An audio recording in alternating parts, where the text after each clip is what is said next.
Hello my dear student. तो कैसे हैं आप लोग। आपका अपना स्टूडेंट एम ऑफ लाइफ में आप लोग का स्वागत है। और आज मैं आप लोगों के लिए लाया हूं एमसीक्यूज क्लास 12th का, और वो भी आपका इलेक्ट्रोकेमिस्ट्री चैप्टर का। ठीक है, तो ध्यान से देखिएगा। सोल्यूशन इसके पहले बता दिया हूं, उसी टाइप के क्वेश्चन आएंगे। और फिर इसमें जो पढ़ाने जा रहा हूँ ये क्वेश्चन आए हुए क्वेश्चन है और इसी टाइप के क्वेश्चन आएंगे और यही भी आ सकता है।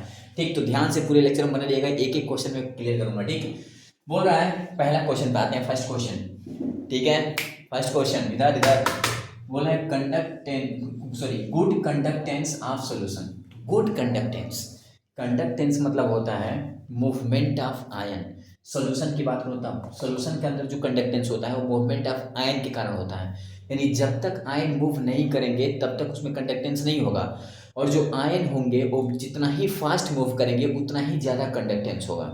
ठीक, अब बात आती है कि जो आयन होगा वही तो करेगा, अगर आयन ना हो तो नहीं करेगा। आयन होना चाहिए सोल्यूशन के अंदर। और जो आपका रॉड होता है ना, जिसे एग्जांपल दे रहा हूं मैं, देखिए मान लीजिए कोई सब्सटेंस है, जैसे मैं ले रहा हूँ रॉड। रॉड ले लिया, आयरन रॉड, Fe का रॉड ले लिया। ठीक, अब रॉड लिया और मैंने कहा कि बताइए इसमें कंडक्शन होगा, इसमें करंट फ्लो कराओगे तो इसमें कंडक्शन होगा। हाँ, करंट फ्लो होगा, लेकिन क्यों होगा? तो यहाँ पे लिखोगे आप conductance due to free ion, free electrons. इसमें फ्री इलेक्ट्रॉन्स होंगे, इसके कारण करंट यहाँ से यहाँ तक जाएगा। लेकिन ये रॉड था ना, ये सॉलिड स्टेट था, सॉलिड कंडक्टर। अगर मैं सॉल्यूशन की बात कर दूं तो सॉल्यूशन के केस में क्या होता है, आपके पास मान लीजिए कंटेनर है और इसमें आपने वाटर ले लिया और इसमें आपने डाल दिया NaCl डाला, तो इसमें Na प्लस और Cl माइनस आयन में टूट जाएगा। ये जो देख रहा है ना NaCl, जैसे वाटर में जाएगा ना तो ये Na प्लस Cl माइनस में टूट जाएगा, ब्रेक हो जाएगा। और इसी को हम बोलते हैं आयोनाइजेशन, यानी ये आयोनाइज हो जाएगा। अब ये आयोनाइज हुआ, वेरी गुड, बट जो ये NaCl है ना, ये इलेक्ट्रोलिटिक सब्सटेंस कहलाएगा। यानी इलेक्ट्रोलिटिक सब्सटेंस क्या होता है, एक ऐसा सब्सटेंस जो सॉलिड स्टेट में कंडक्टेंस ना, मतलब कंडक्ट ना करे इलेक्ट्रिसिटी, लेकिन जैसे वो लिक्विड स्टेट में है ना तो आयनों में टूट के कंडक्टिविटी मतलब कंडक्ट करने लगे, मतलब उसमें इलेक्ट्रिसिटी फ्लो होने लगे। समझ में आया? तो वही मैं बताना चाह रहा हूँ। यानी NaCl अगर सॉलिड में होगा ना, करंट फ्लो कराएंगे तो कुछ भी उसमें करंट फ्लो नहीं होगा, लेकिन जैसे वो पानी के संपर्क में आएगा, वाटर मतलब वो आयन फॉर्म में टूटेगा, वैसे इसमें करंट फ्लो होने लगेगा। तो देखिए यहाँ पे Na प्लस Cl माइनस है ना, तो यहाँ पे ये आयन के कारण इसमें करंट फ्लो होगा। लेकिन अगर ये आयन में नहीं होता ना तो करंट फ्लो नहीं होता। तो वही यहाँ पे लिख रहा है कि good conductance of solution containing materials. इसमें से कौन ऐसा, मतलब कोई मटेरियल है उसके अंदर इसमें से कौन ऐसी क्वालिटी होगी जिसके कारण वो गुड कंडक्टर होगा? तो भाई वीक इलेक्ट्रोलाइट, जितने भी वीक एसिड हैं, जितने भी वीक बेस हैं, ये सब के सब क्या है, वीक इलेक्ट्रोलाइट हैं। और ये जल्दी वीक इलेक्ट्रोलाइट क्योंकि जल्दी आयनों में टूटते नहीं है, कंप्लीट नहीं टूटते हैं आयनों में। कंप्लीट टूटते तो ज़्यादा कंडक्टिविटी होती, तो इसमें तो होगा नहीं। स्ट्रॉन्ग इलेक्ट्रोलाइट, आल स्ट्रॉन्ग एसिड, आल स्ट्रॉन्ग बेस, आल साल्ट, ये सब के सब आपके स्ट्रॉन्ग इलेक्ट्रोलाइट होते हैं और ये बहुत तेजी से कंडक्ट करते हैं भाई, गुड कंडक्टर होते हैं, कंडक्टेंस होते हैं। इसीलिए इसको अपन इसमें लिखेंगे आंसर में। ठीक है, ये देखिए इलेक्ट्रोलाइट, माई इलेक्ट्रोलाइट दो होते हैं, पर कौन कौन उसमें, ये तो इसलिए नहीं लिखा कि एटलीस्ट ये नहीं, आपको स्ट्रॉन्ग इलेक्ट्रोलाइट लिखना होगा। राइट, तो ये रहा आपका क्वेश्चन फर्स्ट का। फिर सेकंड लिख रहा हूँ, राइट इट। चलिए माय डियर में बात करते हैं क्वेश्चन नंबर सेकंड का। आप ध्यान से देखिएगा, एक एक क्वेश्चन अगर ध्यान से देखेंगे तभी जाके पूरा कॉन्सेप्ट क्लियर होगा। ठीक है, तो आपके लिए मैं ये पूरा वीडियो बना रहा हूँ, तो please request you please remember and practice it. Okay, और ये मेरा बात ध्यान रखिए कि आपको ध्यान से देखना है और प्रैक्टिस कर लेना है। देखिए तरीका मैं सिखा रहा हूँ। आप बोर्ड में जाएंगे, बस अब 15 डेज और बचा हुआ है। ठीक, बोर्ड में जाएंगे, आप पूछेगा what is unit of molar conductivity, ऐसे ही पूछ लेगा बस। अब ये दे देगा आपको, आप सोचेंगे यार पढ़ा तो था, क्या था, लेकिन मैं सिखा रहा हूँ तरीका क्या होता है निकालना ना यार भाई।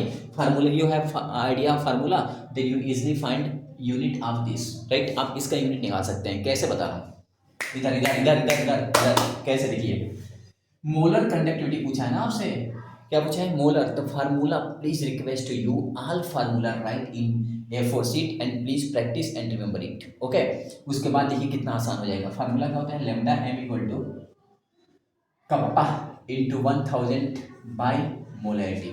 ये फार्मूला आपका, ये फार्मूला है मोलर कंडक्टिविटी का। अगर ये मोलर कंडक्टिविटी का फार्मूला है तो इसी का यूनिट पूछा है, देख रहा है ना, ये लेमडा इसी का पूछा है। कैसे निकालोगे, देखो ये दिख रहा है ना कांस्टेंट, इसका नो यूनिट, इसका कोई यूनिट नहीं होता, नो यूनिट। राइट, ये देखिए कप्पा, तो इसका यूनिट पता होना चाहिए। मोलैरिटी, इसका यूनिट पता होना चाहिए। अगर ये दोनों का यूनिट पता है ना आपको, तो ये निकाल लेंगे। कैसे? कप्पा इक्वल टू होता है 1/रो। अच्छा, रो का यूनिट क्या होता है? तो हम बनता था ना, R equal to rho L by A को इधर लाइए, तो R A equal to rho L को नीचे लाइए, तो R A by L equal to rho, R का हो गया ओम इंटू ए का हो गया सेंटीमीटर, केमिस्ट्री सेंटीमीटर स्क्वायर यहाँ पे, ठीक है। और यहाँ centimetre equal to rho, centimetre square क्या होगा? कैंसिल आउट, यानी ओम इंटू सेंटीमीटर, यानी इसका हो गया ओम इंटू सेंटीमीटर। इसको ऊपर लेके चलिए तो कितना हो जाएगा?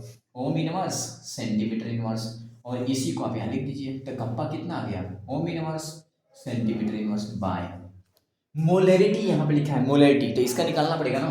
तो मोलैरिटी का क्या होता है? Number of mole by V litre. तो इसका हो गया आपका मोल पर लीटर। अच्छा, इसको हम लिख रहे हैं ना, तो मोल पर 1 लीटर में होता है 1 सेंटीमीटर क्यूब। तो इसको लिख सकते हैं आप सेंटीमीटर क्यूब, यानी मोल पर सेंटीमीटर क्यूब। यानी यहाँ लिख सकते हैं आप मोल पर सेंटीमीटर क्यूब। अब आप क्या करेंगे, इसको करने का तरीका बता दे रहा हूँ। अब यहाँ से लड़के फंसे, अच्छा आप क्या करें भाई, आप क्या करें, आप क्या करें? तो कुछ नहीं करना है, सेंटीमीटर क्यूब ऊपर लेके चल चलो, तो ohm inverse centimetre cube by मोल।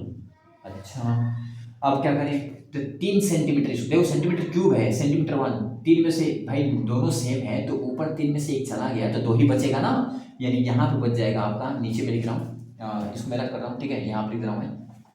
तो यहाँ पे आपका बच जाएगा ओम इनवर्स सेंटीमीटर स्क्वायर पर मोल। क्यों सेंटीमीटर स्क्वायर? क्योंकि 3 में से 1 चला गया। अच्छा, हम इसको भी ऊपर लेकर चलो तो कितना आएगा? ओम inverse centimetre square mole inverse. तो ये रहा आपका फार्मूला, यूनिट, सॉरी, ये आपका यूनिट आ गया, किसका? लैम्डा है, और यही है आपका मोलर कंडक्टिविटी। तो ऐसे आपको प्रैक्टिस करना पड़ेगा, बार बार प्रैक्टिस करो भाई, इतना प्रैक्टिस कर लो ना कि क्वेश्चन ऑन द स्पॉट नचा दो, ठीक है। तो ऐसे तो करना पड़ेगा ना भाई, please request you, please follow it. And इसका कौन सा सेव देख लेते हैं इसमें, तो देखो भाई, ओम इनवर्स सेंटीमीटर स्क्वायर पर मोल, ओम इनवर्स ये गलत, ओम इनवर्स सेंटीमीटर स्क्वायर स्क्वायर गलत, ओम है ही नहीं, यानी ये फर्स्ट, यानी फर्स्ट इज ट्रू। लिखिए, फिर सेकंड थर्ड की बात करते हैं। आइए बात करते हैं क्वेश्चन नंबर 3 के, एकदम ध्यान से देखिएगा, it's very simple question, very easy question. देखिए बोल रहा है which of the following is a non electrolyte.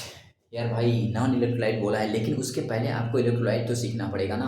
तो देखिए, अगर मैं बात करूँ ना, तो देखिए एकदम ध्यान से देखिए, इलेक्ट्रोलाइट, इलेक्ट्रोलाइट क्या होता है? एक ऐसा सब्सटेंस जो आयनों में टूट जाता है, ठीक, उसे हम इलेक्ट्रोलाइट बोलते हैं, या जो आयनों में नहीं टूटता है उसको भी इलेक्ट्रोलाइट बोलते हैं। यानी जो आयनों में टूटता है उसको भी इलेक्ट्रोलाइट, जो आयनों में नहीं टूटता है उसको भी इलेक्ट्रोलाइट। अच्छा, इसका मतलब नहीं समझ में आया भाई, समझ। जो इलेक्ट्रोलाइट सब्सटेंस होता है आपका, ये 2 टाइप का होता है। एक होता है आपका, सॉरी यार मैं क्या बोल दिया, नॉन इलेक्ट्रोलाइट, भाई सब्सटेंस 2 होते हैं, सॉरी यार। चलिए माय डियर स्टूडेंट, अब बात करते हैं क्वेश्चन नंबर 3 का, एकदम ध्यान से देखिएगा, it's very simple question, very easy question, आसानी से आएगा। देखिए क्या है, which of the following is a non electrolyte. सुनिए, अगर मैं सब्सटेंस की बात करूँ ना, तो सब्सटेंस 2 होंगे, एक होता है आपका इलेक्ट्रोलाइट, राइट, एक होता है आपका non electrolyte. Non electrolyte, electrolyte जो होता है ना आपका इलेक्ट्रोलाइट, ये आयनों में टूटता है, आयोनाइज, ये आयोनाइज होता है, ये जो है ना ये आपका डिसॉल्व होता है, डिसॉल्व, ये डिसॉल्व होता है नॉन इलेक्ट्रोलाइट, और जो इलेक्ट्रोलाइट होता है ये आयोनाइज होता है, पहला नंबर। सेकेंड, अगर ये आयोनाइज होता है ना, तो इसमें कौन आएगा? जितने भी साल्ट हैं आपके, आल साल्ट, वो सब के सब क्या हैं? इलेक्ट्रोलाइट। आल स्ट्रॉन्ग, मतलब आल एसिड, जितने भी एसिड हैं, चाहे स्ट्रॉन्ग है चाहे वीक हो, जितने भी तुम्हारा आल बेस, जितने भी आपका बेस हैं, वो सब के सब किस में आते हैं? इलेक्ट्रोलाइट में आते हैं, राइट। अब मैं बात करता हूँ नॉन इलेक्ट्रोलाइट, इसमें कौन आता है? जिसमें मान लीजिए आ गया शुगर, जिसमें मान लीजिए आ गया ग्लूकोज, समझ रहे हो ना, जिसमें मान लो आ गया यूरिया, ये सब के सब किस में आते हैं? नॉन इलेक्ट्रोलाइट में, क्योंकि ये डिसॉल्व होते हैं। तो अब देखिए आपके सामने क्वेश्चन क्या दिया है, कहा है which of the following is a non electrolyte, कौन सा नॉन इलेक्ट्रोलाइट है? तो आप सोचिए, सिंपल, सोडियम क्लोराइड क्या है? साल्ट है, NaCl। अगर साल्ट है तो किस में आएगा? इलेक्ट्रोलाइट में, तो होगा नहीं। आप सोचिए यूरिया किस में है? इसमें किस में? देखिए इसमें है, तो यूरिया आपका क्या है? डिजोल्व होता है, तो इसलिए नॉन इलेक्ट्रोलाइट है, ये आपका सही है, सेकेंड ऑप्शन। अमोनियम नाइट्रेट, ये भी आपका साल्ट है। नाइट्रिक एसिड, देखिए एसिड है, इसी में आता है सब, तो समझ गए ना, तो ये आप याद कर लीजिएगा, सिंपल है। फिर बात करते हैं नेक्स्ट क्वेश्चन पे, राइट इट। अब देखिए क्वेश्चन नंबर 4 की बात करता हूँ। It's very simple and very easy question and very very most important question. भाई आता है ना, फिर लड़के इसको छोड़ देते हैं, या तो अगर पढ़े होते हैं तो कर लेते हैं, तो इस क्वेश्चन को देख के ही छोड़ देते हैं। ठीक है, जो पढ़ते हैं वो करते हैं। ठीक, देखिए कह रहा है एट 25 डिग्री सेल्सियस, यानी 25 डिग्री सेल्सियस को बोलते हैं रूम टेम्परेचर, यानी रूम टेम्परेचर पे स्टैंडर्ड ऑक्सीडेशन पोटेंशियल ऑफ, अब ध्यान सुनिए इसको कैसे करेंगे बोर्ड में। पहले एल आई दिया है, फिर बी ए दिया है, फिर एन ए दिया है, फिर एम जी दिया है। तो एल आई वाला ये हो गया, देखिए बी ए वाला ये हो गया, एन ए वाला ये हो गया, और ये एम जी का हो गया। अब ये आपका पोटेंशियल दिया है -3 पॉइंट इतना, फिर -2 पॉइंट इतना, 2 पॉइंट इतना, 2 पॉइंट इतना। अब सोचो मैं आपसे कहूँ कि इन सब में बड़ा कौन है, तो भाई ये वैल्यू देख के मत बताना कि -3.05 है तो बड़ा है। जो माइनस में होता है उसकी जो छोटी वैल्यू होती है वो बड़ा होता है। तो बताओ, ये तो बड़ा है नहीं, तो वो छोटा है ना। बड़ा कौन है, ये -2.37, ये बड़ा है भाई। ठीक है, अच्छा कैसे हम बोल दिए, तो मान लीजिए 0 है तो 1 2, अच्छा ये देखिए -1 -2, -1 -2 बड़ा कौन है -1, क्यों, क्योंकि ये 0 के नज़दीक है, समझ रहे ना, इसलिए, और ये छोटा है। उसी तरह यहाँ पे बड़ा कौन है, ये -2.37 वोल्ट। तो मैग्नीशियम का ऑक्सीडेशन पोटेंशियल ज़्यादा है, देख रहे हैं ना, -2.37 वोल्ट। तो इसीलिए मैग्नीशियम का ऑक्सीडाइजिंग एजेंट स्ट्रॉन्ग होगा। ठीक है, तो इसलिए ये स्ट्रॉन्ग ऑक्सीडाइजिंग एजेंट होगा Mg2+। अब ऐसे कोई भी क्वेश्चन देगा उसमें देख लीजिए किसका ज़्यादा है, और जिसका ज़्यादा होगा वही स्ट्रॉन्ग ऑक्सीडाइजिंग एजेंट होगा। राइट, तो Mg2+। राइट, फिर नेक्स्ट चलिए माय डियर स्टूडेंट, अब बात करते हैं नेक्स्ट क्वेश्चन। क्वेश्चन नंबर 5 है आपका। It's very most important question. कह रहा है कि metal which can not displace H2 from hydrochloric acid. अब ध्यान सुनिए, अगर मैं हाइड्रोक्लोरिक एसिड की हाइड्रोक्लोरिक, तो इसका फॉर्मूला क्या होता है HCl, इसे बोलते हैं हाइड्रोक्लोरिक एसिड। कह रहा है कि हाइड्रोक्लोरिक एसिड में से H को डिस्प्लेस मतलब H2 को कौन ऐसा मेटल है जो डिस्प्लेस नहीं कर सकता। तो सुनिए, जो आपका रिएक्टिविटी सीरीज होता है ना, प्लीज रिक्वेस्ट यू आप लोग उसको प्लीज प्रैक्टिस कर लीजिए। जो रिएक्टिविटी सीरीज होता है ना, उस रिएक्टिविटी सीरीज में ना हाइड्रोजन के नीचे होता है कापर। कौन होता है, कापर।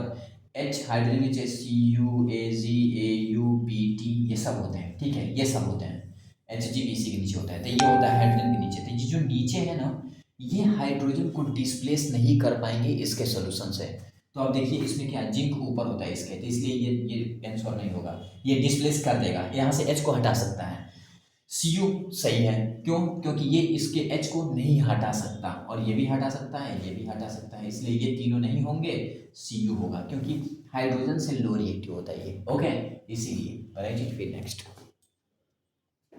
अब देखिए क्वेश्चन नंबर 6 की बात करता हूँ। इसमें क्या बोला है कि बोल दिया है कि lead accumulator cell is type of. तो देखिए जितने भी सेल है ना केमिस्ट्री भाई, 12th की केमिस्ट्री में जो सेल हैं इस बार प्रेजेंट है सिलेबस में, जो भी सेल हैं उसके बारे में डिटेल्स पढ़ लेना। ठीक है, वाई, बिकॉज कि वो MCQ में भी आ सकता है, वो क्वेश्चन में भी आ सकता है, वो कैसे भी पूछ सकता है बोर्ड में। ठीक है, तो इसलिए आप उनको सब पढ़ना पड़ता है, आप भी पढ़ लीजिएगा। ठीक ना, आप उनको नहीं, मतलब आपको पढ़ना पड़ेगा, पूरा पढ़ लीजिएगा।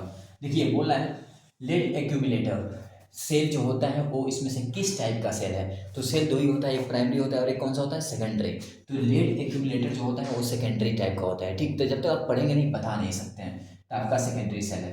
ओके, राइट इट, फिर नेक्स्ट चलिए माय डियर स्टूडेंट, अब बात करते हैं क्वेश्चन नंबर 7 का।